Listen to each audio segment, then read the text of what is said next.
Hello, coin collectors out there. Welcome back to the Big D Coins channel. It's been a little over a month since this guy right here, JFK, appeared on a coin video, so I figured I'd bring him back and share with you some top Kennedy half dollars to be on the look for.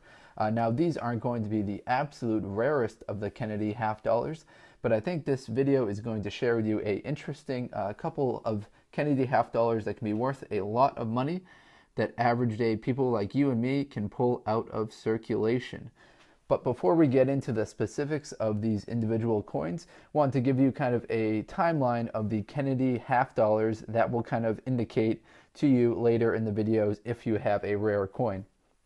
Two of the coins that we're going to be talking about are wrong planchet errors. So what that means is a coin was struck on the wrong planchet. So a planchet is just basically a blank piece of metal before the die hits it and makes the impressions with the specific designs. So the planchet used for the 1964 Kennedy half dollar was 90% silver. 64 was a year after Kennedy was assassinated in 1963. So just the 1964, which we've got up here, these ones are going to be 90% silver. They're going to have 0.36 troy ounces of silver in them. Then from 65 to 70 in some bicentennial quarters, those ones are 40% silver. So those have a troy ounce of 0.148 of silver. Then starting from 71 until present day, those are all 75% copper. So those ones don't have any silver in them, unfortunately. And then from 2002 and after, those were pulled from general circulation and made just for coin collectors. So those are going to have really low mintages to them, but they're still going to be that 75% copper.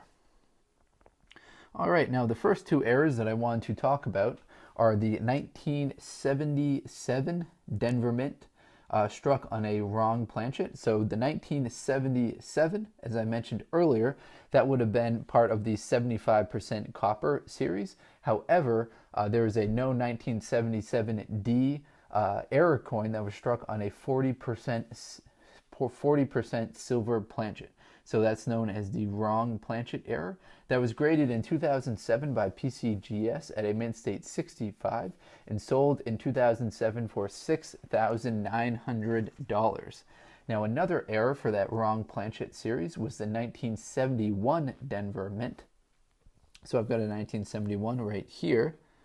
Unfortunately, this isn't the Denver Mint and it's not silver, but the mint mark would be located just right under his neck right there. Here's a 2007, so you can see where the mint mark goes. Mint mark goes right there. So the 1971 Denver Mint, that's another coin that was supposed to be struck on the 75% copper. This error was struck on a 40% silver planchet. It was sold at a 2014 Heritage auction, graded at a AU grade AU55, and it sold for $6,037. Now what makes that really interesting is that it was graded AU55. So AU indicates about uncirculated or almost uncirculated, meaning that it still has 95% plus of the luster that the original uncirculated coin is. However, AU55 isn't really that great of a coin grade. That means it was circulating around in circulation. So that means that it wasn't pulled directly from a mint set. Someone was spending that and getting money for it. And then someone, like could be you or me, pulled that out of circulation. Most likely only paid 50 cents for it and then sold it for $6,037. So that AU55 grading, almost uncirculated, 55 makes it very, very interesting. Now the next error that I want to talk about, this one is the 1964 accented hair error. Now this error comes to you from the Cherry Picker's Guide to Rare Die and Error Coins. So the accented hair variety makes a pretty interesting one. So I'll zoom in on the coin and then read a little bit about this specific error. So the accented hair variety is identifiable by the enhanced hairlines in the central area of the hair, just below the part. So we see the part of his hair right there.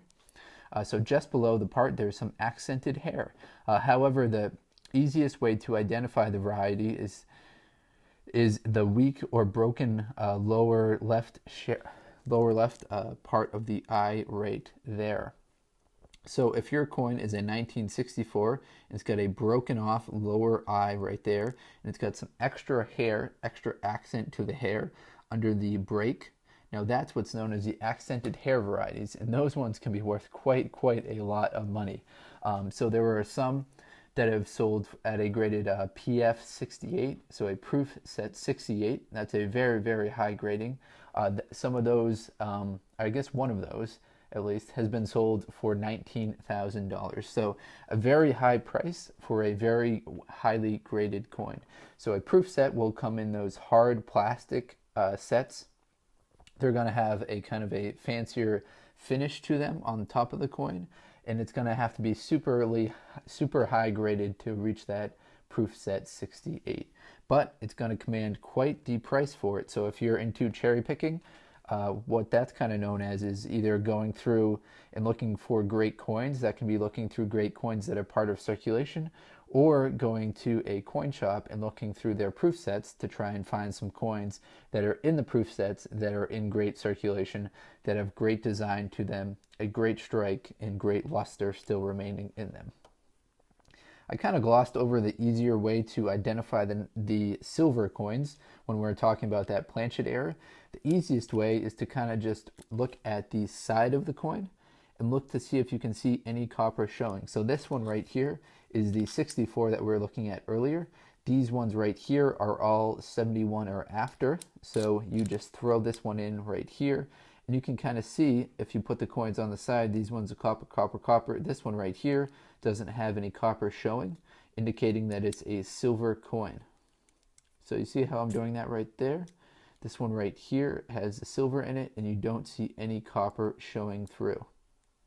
So keep your eye out. Just because you've going through like this and looking and see, oh, this is a 1977, it's not going to be worth anything. Take a look on its side. If it's silver all the way, that's a wrong Planchet error, and you just hit the jackpot as far as money goes. So keep your eye out for those specific errors. Hopefully you found this video a little bit informative. We touched upon just a couple of interesting error coins that involve the Kennedy half dollars. So hopefully you enjoyed that. If you're into coin collecting, please do like, comment, subscribe. As you guys know, that helps with the rankings on YouTube a little and helps promote the channel to other people. All right, everyone, take care. Have a great day and best of luck coin collecting. Enjoy.